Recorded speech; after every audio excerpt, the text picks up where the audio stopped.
introductions, my name is Stephanie, and I'm the Marketing and Community Outreach Coordinator for the Autism Community Store.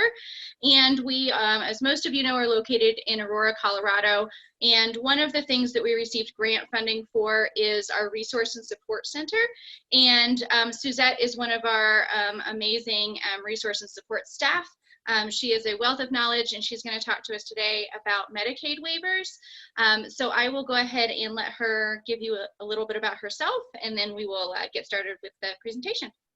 Yes. Hi, everybody. I'm so excited. Thank you all again for joining us, taking time out of an evening to talk about such a fun topic, but an important topic.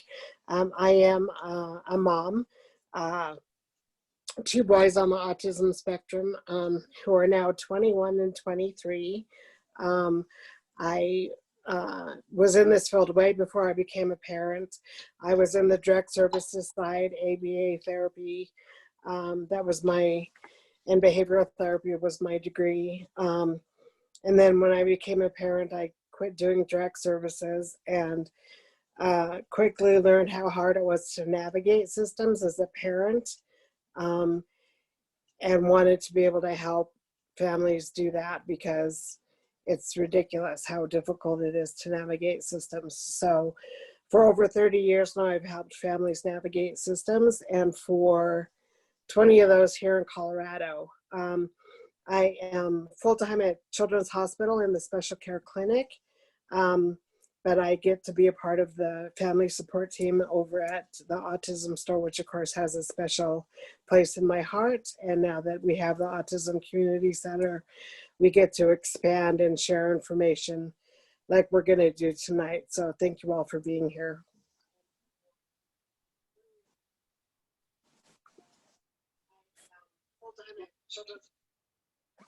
Tonight.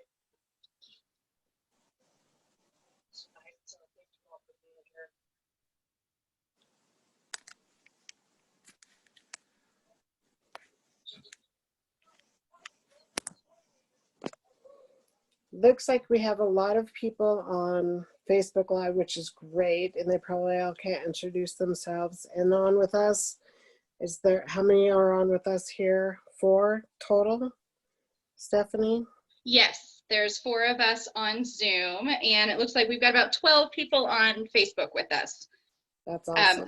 Yeah, so if anybody has any questions during the presentation, you can put them, if you're on Zoom, you can put them in the chat there, or you can put them in as a comment on the live on Facebook, and we will make sure to get those answered. Yes. So we're just going to kind of dive in and just talk about Medicaid waivers in general. Like Stephanie said, if you have questions, type them in. If you're on Zoom with us, go ahead and raise your hand or speak up, because I mean, this isn't formal. It's just a way for us to kind of start having a conversation and really just getting information. What is a waiver?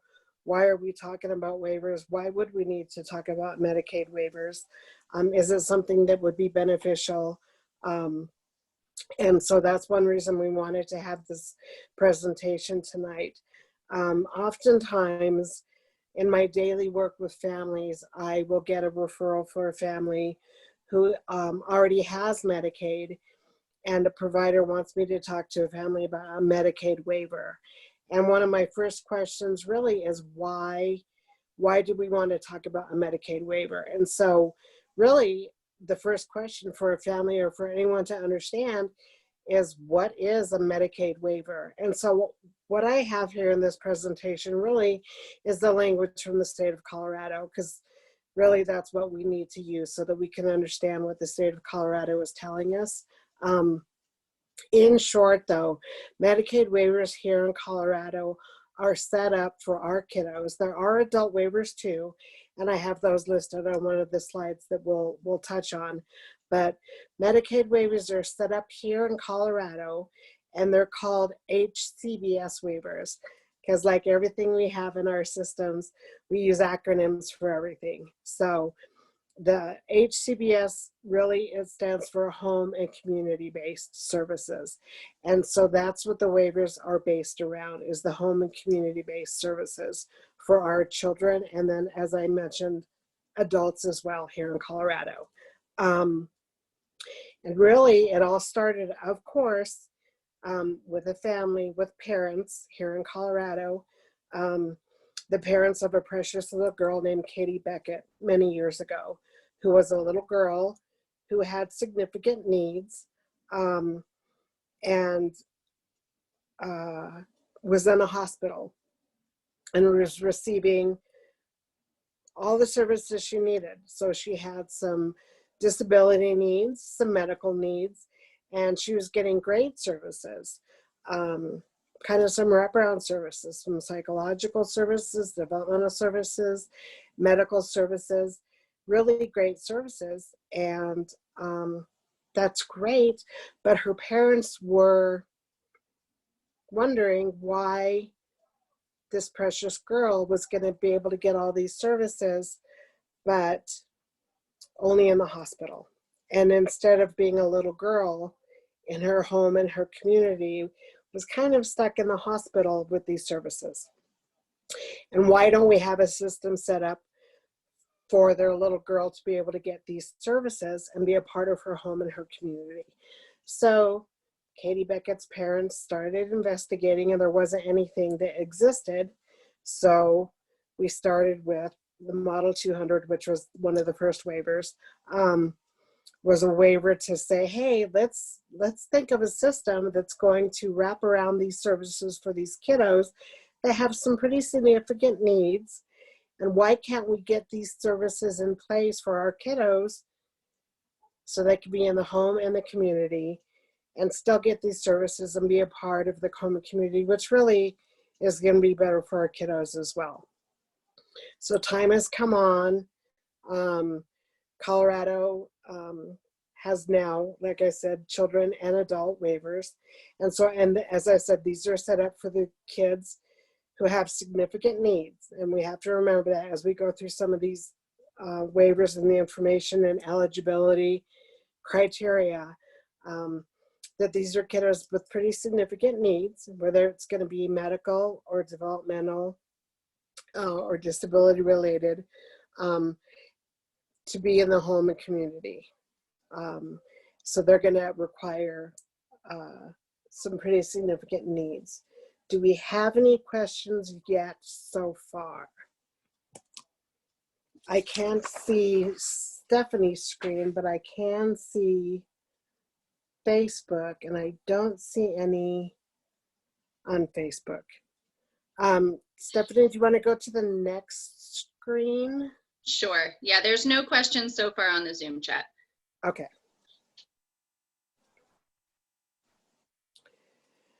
So the next thing I really want to kind of go into is why would I need a waiver, or really if a waiver is even something that would fit into somebody's equation. Because a lot of times, like I said, I'll get a family sent to me where a provider wants a family to get into a waiver because they want Medicaid. And I find out the family's already receiving Medicaid because the child has, say, SSI. And here in Colorado, if a kiddo is receiving SSI benefits, Medicaid ties in with SSI, so they're already receiving Medicaid. And in some of these waivers that we can talk about when we talk about eligibility and some of those things, if you already qualify for Medicaid, you will not qualify for some of these waivers.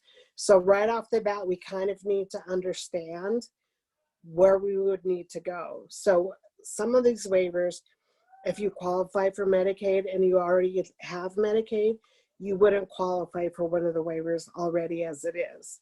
And really, sometimes a provider will send a family to me, or a family will come in and say, well, I want to get a Medicaid waiver because I want Medicaid. I heard that's a way to get Medicaid. And it is a way to get Medicaid, but that's not the only way. And that's really not a driving force unless it's because the family is over income and they really need the services. Because really waiver is going to be services based. As far as the need for a waiver, because it's the services that are built into the waivers that really tie in, because when you have waiver services, or when you have a waiver, there are waiver services tied to those waivers, and each waiver has a different set of services tied to it. Each of the waivers, yes, you get just the typical Medicaid. So if you're in a waiver, you're going to get the state of Colorado. It's called Health First Colorado now, but it's Medicaid. So you're going to get Medicaid and all the benefits of Medicaid, but really it's the supports and services under each waiver that really is what a family is going to be looking for. And so we're going to kind of break each of those down as to why a family would look into each of those waivers. So first we would look at, do you already have Medicaid? And if you do, well, then are you even going to be eligible for a waiver? Because there's certain waivers you wouldn't be eligible for. The CHCBS waiver is one of them, because actually the first step in applying for that waiver is getting a denial for Medicaid. So if that's the only waiver you would fit into, you wouldn't be eligible, because you can't have Medicaid already and qualify for that waiver. The other reason is if we have a kiddo with really high medical needs or service needs, and a family does have an income that puts them over eligibility for either regular Medicaid or the Medicaid buy-in, which we do have here in Colorado, which affords a lot of our families that are working families, but have families with or have children with special needs that are, utilizing medical systems more and have to pay more into medical bills, can buy into Medicaid. Some of those families still are over income for Medicaid, but really need the therapies and the services and supports. That's when maybe a Medicaid waiver that is not going to look at the parent's income is going to be something we need to look at, because that may be the only way that they're going to fit into a Medicaid product where they'll get that Medicaid benefit. So they'll get the state of Colorado Medicaid. And then depending on the waiver that they get, they'll get those extra state supports and services as well. So those are the two kind of reasons we're going to even look at a waiver, or the eligibility criteria. I still see no questions. Stephanie, do we have questions yet? We do not. Okay. All right. So here is just a quick snapshot of the children's waivers and the adult waivers that we have here in Colorado. There used to be 11 children's waivers in Colorado. As you can see, now there's 4. And there's adult waivers as well.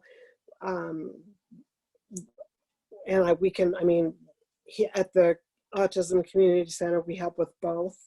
So we can cross over to both. We have information on both. I broke slides down into each of the children's waivers just for tonight's discussion, just because I knew we had an hour. But it doesn't mean we can't at another time get together and go over more of some of the adult waivers if we need to do that. Or always, you can call us, reach out to us, and we could go into more information about the adult waivers as well. But as you can see, we have the Children's Extensive Support Waiver for children. We have the CHCBS waiver.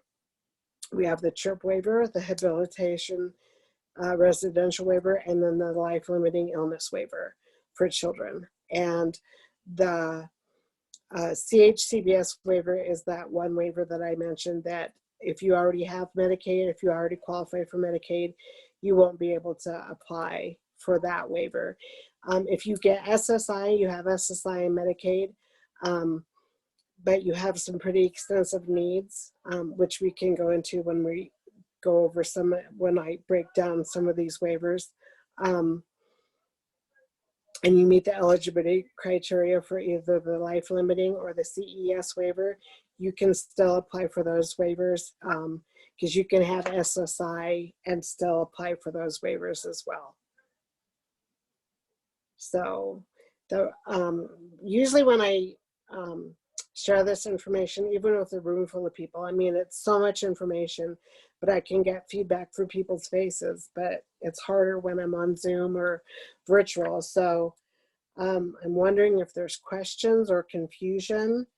I know there's a lot of information, so I'm not that's seeing any questions over okay. here. I did want to say that with the entire presentation, if there's any specific information that anybody has questions about and they think about it later, or they just want a particular slide or something of that nature, or a list or something like that, just reach out to us and we can definitely definitely provide that to you.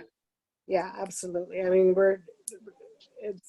this is a way to touch on it and to give some information and at least start the thought process, and we don't go away. So we're just here to keep supporting and sharing this information and then get more in depth. And then I'm always here, and the rest of the family support team is here to support you and meet with you and go over questions and then point you in the right direction on which way you would want to go. So we can go now into the next slide, which is going to kind of just go over the waiver eligibility criteria. Right. Suzette, we did just get one question, and that is there no longer an autism waiver? Correct. There is no longer an autism waiver. That went away, gosh, I want to say probably 2014, 15. I can't remember. Seems like it was a while ago. What happened with that is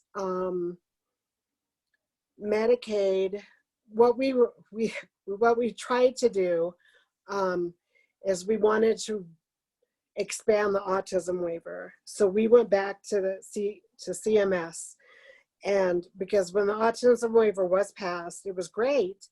But the thing with the autism waiver was there were only 75 spots, and it covered children from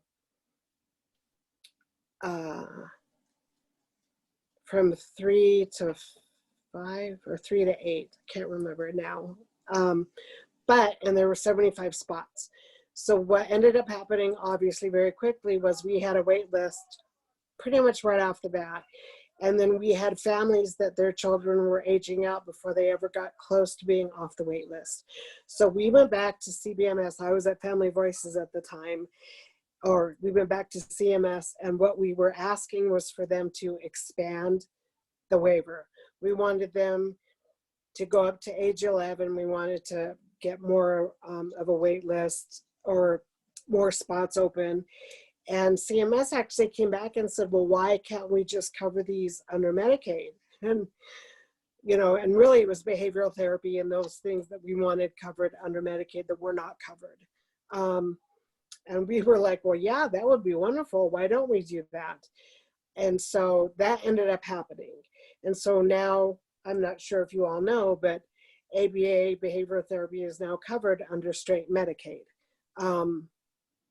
But then what happened was Colorado ended up being out of compliance because we cannot have a waiver that is covering something that is already covered by Medicaid. So we could no longer have the autism waiver, which we didn't need, but then there was a little bit of a hard transition period because we had to recertify all of the ABA therapists, because those that were certified to get paid under the waiver then had to get recertified to get paid under Medicaid, because nothing ever goes smoothly. So anyway, it was a big cluster. It was a few years ago.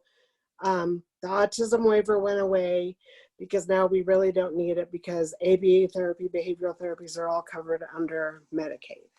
So there's a long answer for your question. Sorry about that.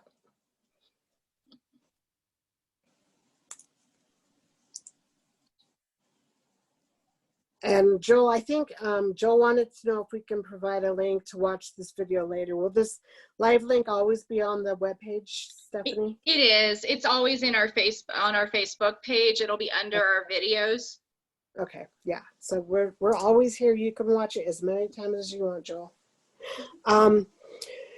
So yes, so there's no longer an autism waiver, and then we're going to just go into the 3 basic kind of criteria for waiver eligibility. The first thing off the bat that's kind of a cool thing about the waivers right off the bat is that it does not look at parents' income. So that's one of the very first kind of appealing things that people think about when they're like, well, we need to look at a waiver right away because our income won't be considered, which is correct. So when we're talking about a Medicaid waiver for children, parents' income is not going to be considered. So that's great. So mom and dad could, bring in $1 million and that income's not going to be considered. There is right now, and there's still work happening and discussion, the CHCBS waiver is moving towards a fee-for-service scale, much like the Medicaid buy-in.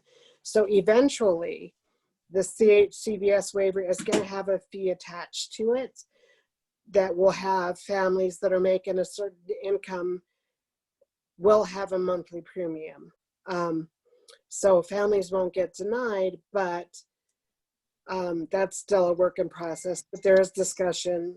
Some of you may be in on some of the discussions, but that's something that has been happening with COVID. Everything's kind of been put on hold, but that is something that will be happening. But as far as criteria for income goes, financially,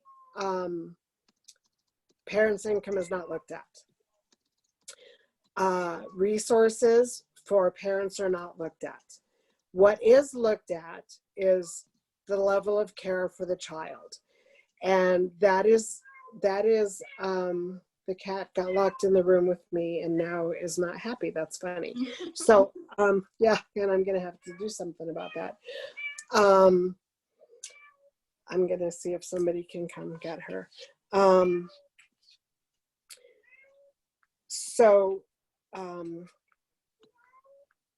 Sorry.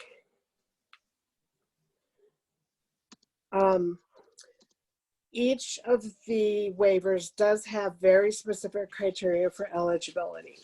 And we'll touch a little bit on each of those, but the same tool is used for each of those waivers. And of course, as everything, there's a new tool being developed. It's in process right now. It's being tested. It's being revamped. It'll be a little minute before it comes out, but it'll still be one tool. But it's one tool that's used to determine need of the child. And right now it's the ULTC 100.2. This requires a home visit. Comes out. I have a copy of this tool. I've looked over it with families. Families can look at it. It goes over level of care, how much support a child needs for daily activities, dressing, safety, feeding, different levels, that kind of thing. And it gives a score to each of those criteria. And then based on the level of care, the state of Colorado goes back and kind of places the kiddo where this level of care is. And of course, medical care, behavioral care, disability all fits into that. And then the targeting criteria is specific to each of the waivers. So each of the waivers has its own targeted criteria, which I broke down a little bit as well.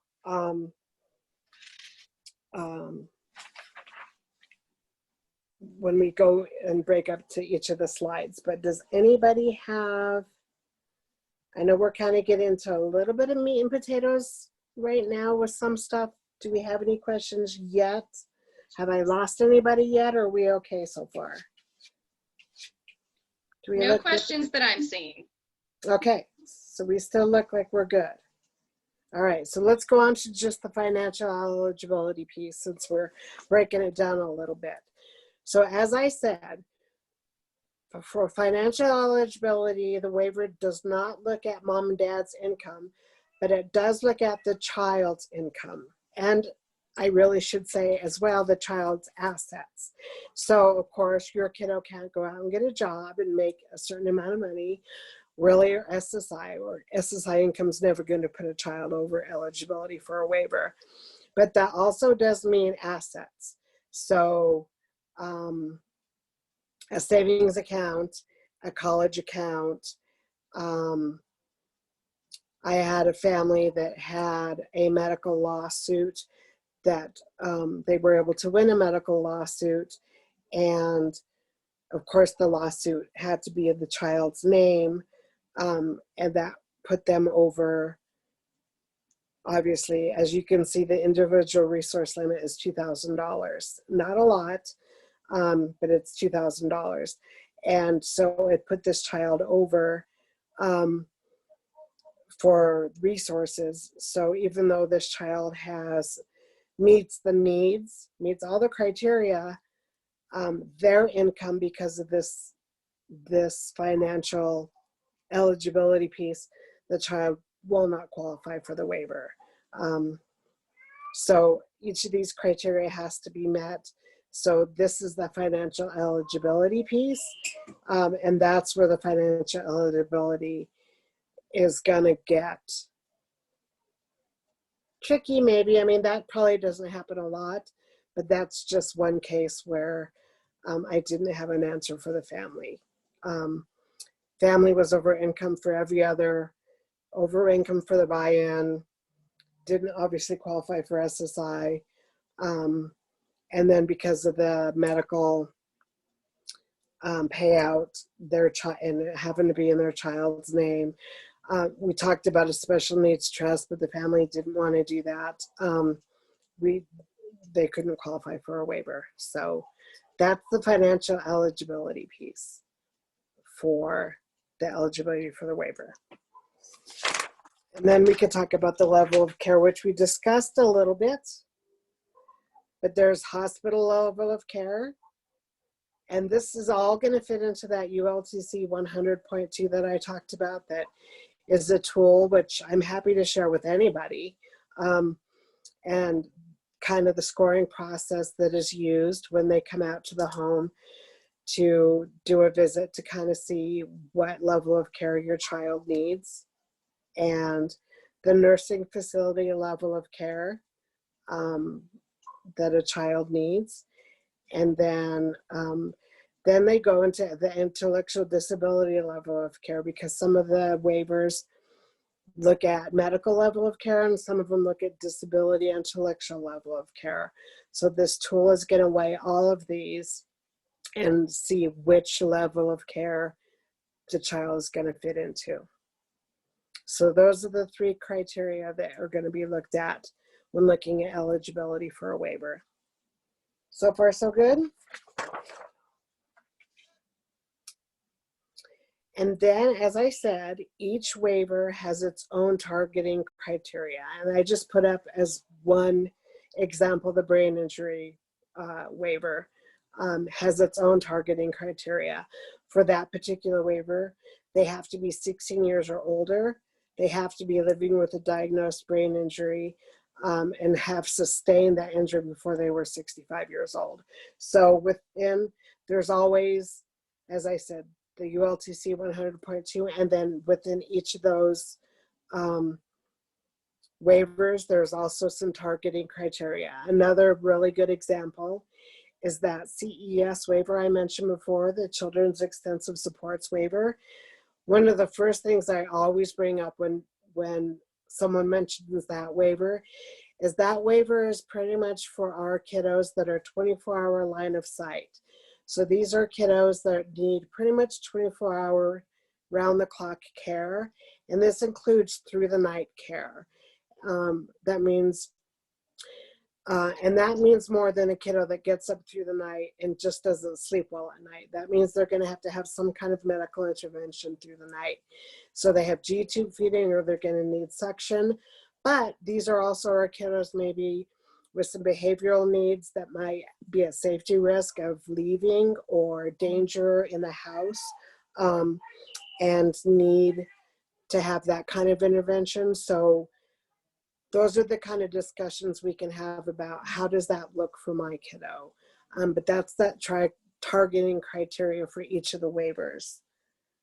So Suzette, we do have a question from somebody on Facebook. Okay.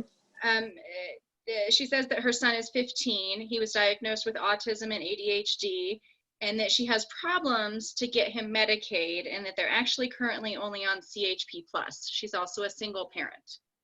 Okay. So if she's on CHP plus, then CHP plus income and Medicaid by income are pretty close together. So it sounds like we just need to do the disability application and get that sent in, and then we can tie that in to the medical application that already exists and get you on the Medicaid buy-in, and have that kick in instead of CHP plus. And then that disability application, that determination is good for 5 years, and then every 5 years we just renew that. And it goes to the same organization that does disability determination for SSI, and we can help you with that at the Autism Community Center. And I will put in the chat, well, actually, I will reply to your comment on Facebook, and I'll also put it in the chat box on Zoom, the phone number for our resource and support line, which actually goes directly to Suzette. Yeah. So if she doesn't answer, leave her a message and she can call you back and she can help to walk you through all of that. Yeah. We also have a question on Zoom. What are the targeting criteria of the HCBS waiver? Okay. So that's kind of the same thing. This one is a little looser. The CHCBS waiver is really just children that they must be at risk being in a nursing facility or hospital placement. They should be in need of long-term support services that's at a level comparable to services that are at a skilled nursing level. They have to meet the definition, the same definition for disability that Social Security determines. So kiddos with autism, Down syndrome, these kiddos can have maybe a G2, maybe not. They might need some kind of skilled nursing, not have turned 18 yet. And then maybe some safety issues, maybe these are a little bit easier to fit into and don't require that 24-hour as much. Maybe need help with feeding, maybe more dressing, a little bit more supports than your typical kiddo would need. Does that help?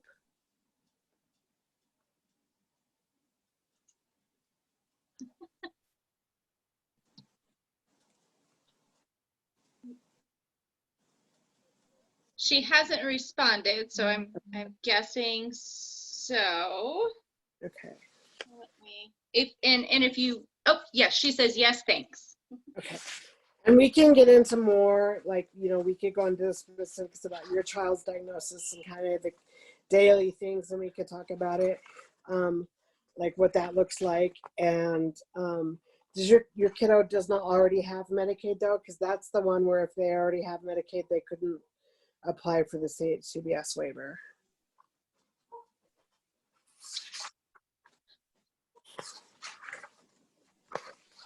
And Lori, you're welcome to unmute yourself if you'd like. It's up to you.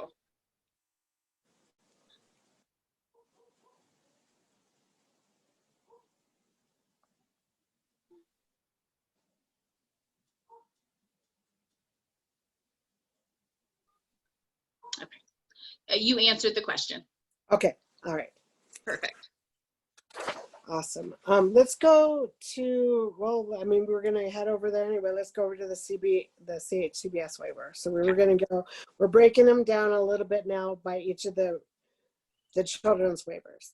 And really what we're going to get into now is, as I mentioned before, all of the waivers, you know, it's kind of like when you go to a Chinese restaurant and you order combination B, you get the egg roll with the fried rice and the chow mein. And so with the children's waivers, you know, so combination B, you know, children's waivers all come with fried rice. And the fried rice with the children's waivers is they all come with Medicaid.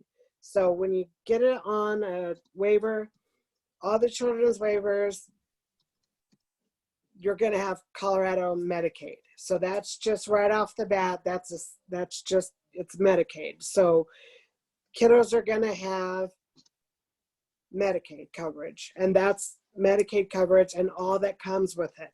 So you're going to have Medicaid coverage, plain and simple. And then, depending on which waiver you have, you're going to have benefits and services based on each of the waivers as well. So under the CHCBS waiver, you're going to have, go ahead and go to the next slide. And here's some of the targeting criteria.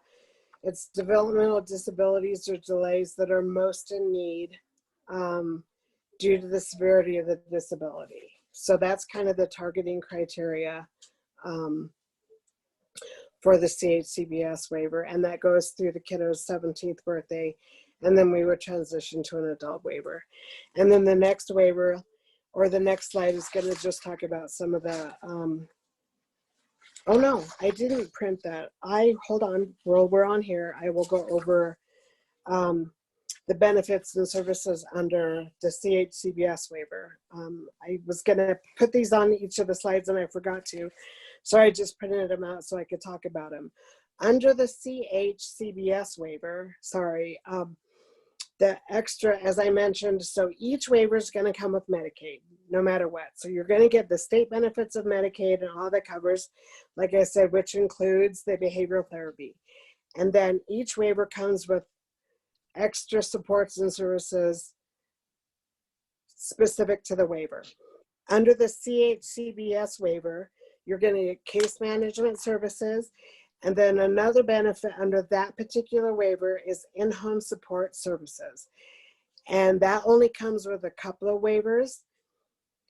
And we don't have to get into the super nitty-gritty of it, but some parents may be aware of parent CNA options here in Colorado. Parents can be their child CNA. Sometimes that's not an option for parents, either because their child does not meet CNA criteria, which means they don't have the level of care that meets that criteria. The CNA test is only given in English, so the parent doesn't have English as their first language and isn't able to take that test, so they can't get their CNA licensing, so they can't do that. Maybe their status doesn't provide for them to be able to get paid as their parent CNA. That could be a barrier for them. So in-home support services is a way for a family member to get paid for support services for their kiddo. And this is a level that does not require the CNA level of services. So in-home support services helps with personal care, includes activities like bathing, dressing, eating, health maintenance that aren't related to skilled services. And that comes with the CHCBS waiver. So that's something that is helpful for my families that maybe parent CNA isn't an option. So that's just something else we can talk about. So we can go next and look at the CES waiver and talk about some of the benefits under that, unless we have questions about the CHCBS waiver so far. We good? Nope, looks good. Okay, so now the CES, or the Children's Extensive Supports waiver, that's the one I mentioned before, that pretty much is, these kiddos are pretty extensive, as the title kind of says. These are our kiddos, as I mentioned, kind of 24-hour line of sight, medical kind of necessity through the night, whether it's suction, G-tube, even positioning, as I said, maybe a safety, behavioral concerns, that kind of a thing. This is one where if a family kiddo already does have SSI and Medicaid, they can apply for the CES waiver. They can have both. So that's okay on that one. This one, the services and supports, some of those that come along with the CES waiver are home modification, so wheelchair ramps, door locks, alarms, those kinds of things, assistive technology, home baker services, respite care is huge, hippotherapy, also vehicle adaptation, so ramps for the vehicles as well. So that one has a lot of things which are huge for our families that the services really tie into what the needs are for the kiddos that would be on this waiver. Any questions on that one? Nope, looks good. Okay. So then we're on to the habilitative services waiver. Again, level of care. They have to meet the criteria for this one. This is for kiddos 0 to 20. And this is for our kiddos that have an intellectual or developmental disability, intensive behavioral or medical support needs as well. And so this has a whole set of services that come with it.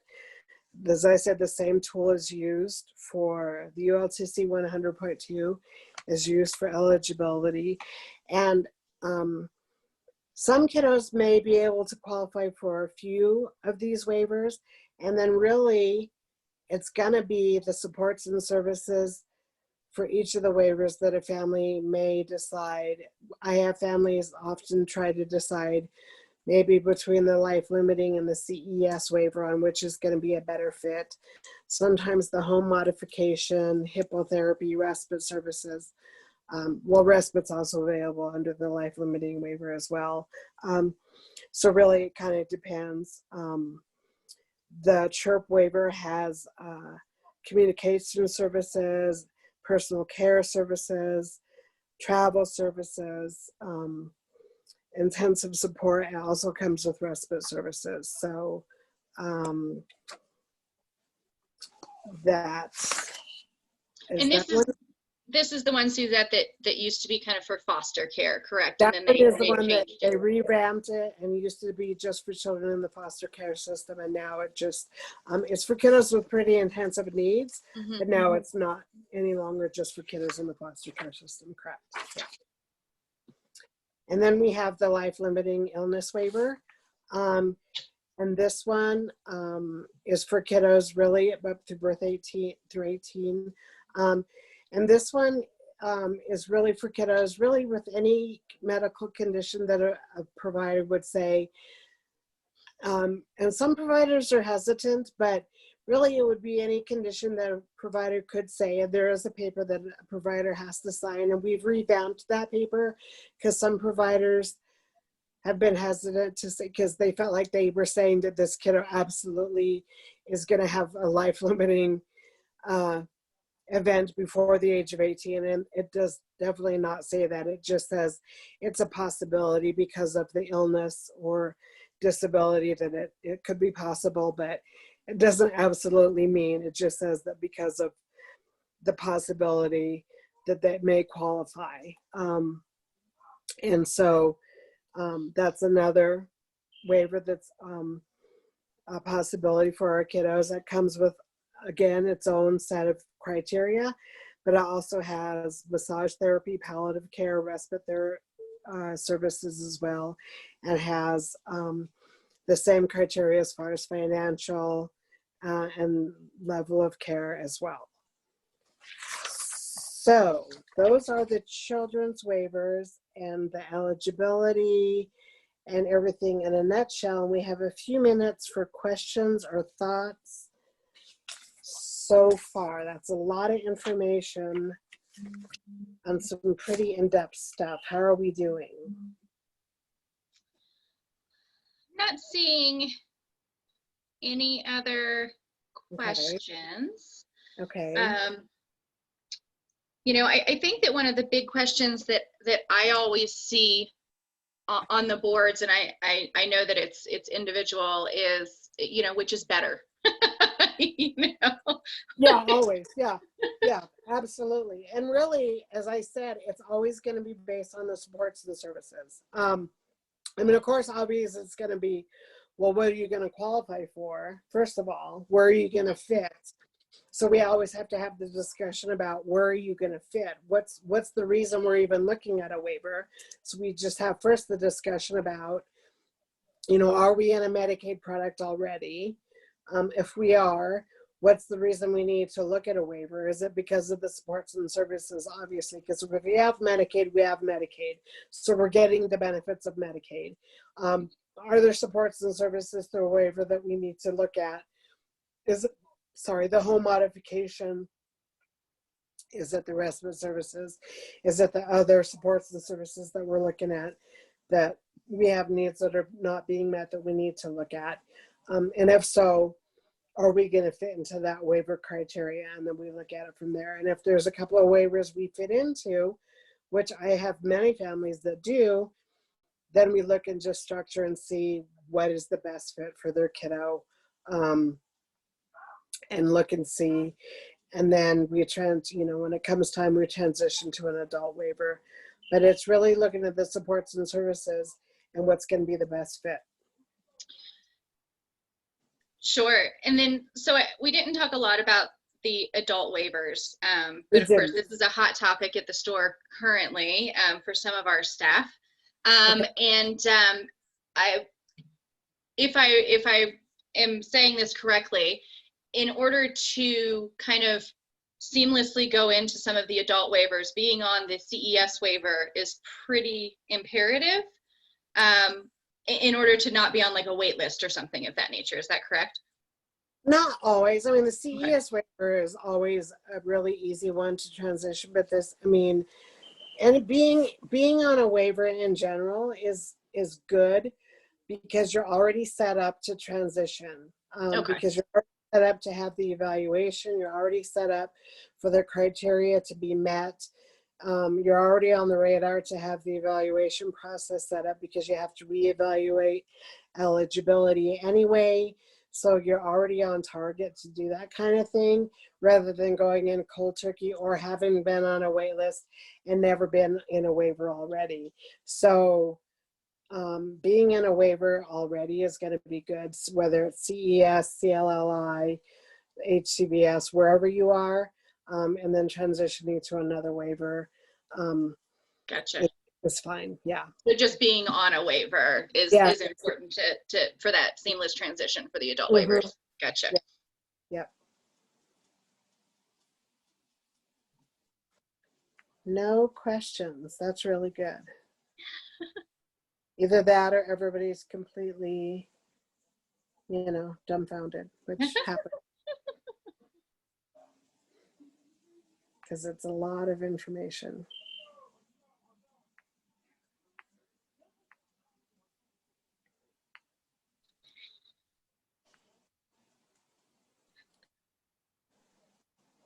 All right, so it looks like we've got a couple on Facebook. Oh, good. If I called in, would you be able to help me determine if my son qualifies for a waiver? And do you help with the Medicaid buy-in? Yes, yes. So, I mean, a waiver, and here's the thing with the waiver. So what I do with the waivers, because I can't ever say, because the state of Colorado, CMS, Medicaid, like I said, they go through that tool. But what I can do is go through that tool with you, talk with you about what your day looks like, talk with you about what that process looks like. And I mean, I pretty much can gauge kiddos that are going to get on waivers and not going to get on waivers and what that looks like. So we can go through the steps and what that looks like and kind of anticipate what that's going to be. So absolutely, I can go through that process and then we can pretty much kind of gauge what Medicaid's going to decide to do with that waiver eligibility. But for the buy-in, absolutely, we can process an application for you super easily. Yeah, we are a certified Medicaid application assistance site, so we can definitely help with that. The next question is, what is the process for applying for the CES waiver, and how long does it take to get approval? The CES waiver is housed through the community center boards. So each county has a community center board, and so there's developmental pathways, Rocky Mountain Human Services, and so they are the intake and case managers for the CES waivers. So if you are already tied in to services through the community center board, then that's easier because you already meet the eligibility criteria for their case management. If you are not yet tied into the community center board, you have to go through that process first. So they're going to determine eligibility, which is going to really kind of tie into the eligibility for the waiver anyway. So really the first step is to reach out to your community center board and do the CES intake. If you have already a connection with your community center board, like if you're doing early intervention or already have a case manager, I would reach out to them and ask them to get you connected with the CES intake. And the application process, the state has 45 days to process ULTC 100.2 and then send off the medical application and for those two to get back together. With COVID, I do not know how long it is taking, but I think it's taking a little while for the waivers to get processed. I think I have a couple of friends. I can ask them kind of what's been happening in the waiver world and see how long it's been taking. I will say on that note, while you're waiting, if you are hooked up with a community center board, they will have already done eligibility for kind of what they can offer you. So Yep. You may be able to get some supports and funding and things from then while you're waiting on the actual Yep. approval for CES. Yep.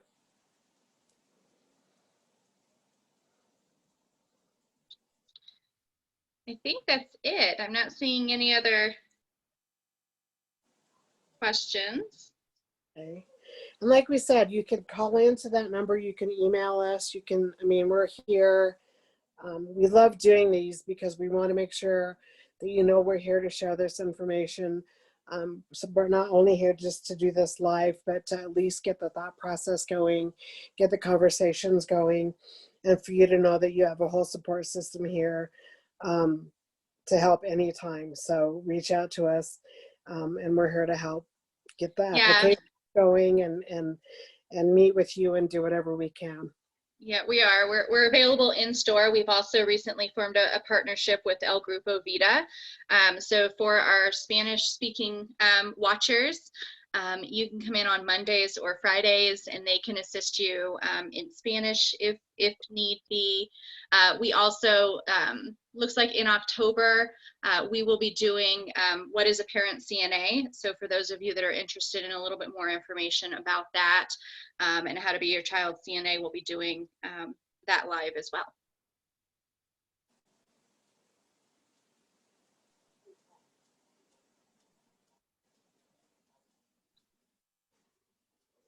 Any other questions or thoughts that you want us to touch on? Like we said, we recorded this. You guys can go back and watch this as many times as you want. And do use that resource and support phone number. Like I said, it does go directly to Suzette, so you can pick her brain anytime, or you can call the store or come into any of us. So we hope the information was helpful.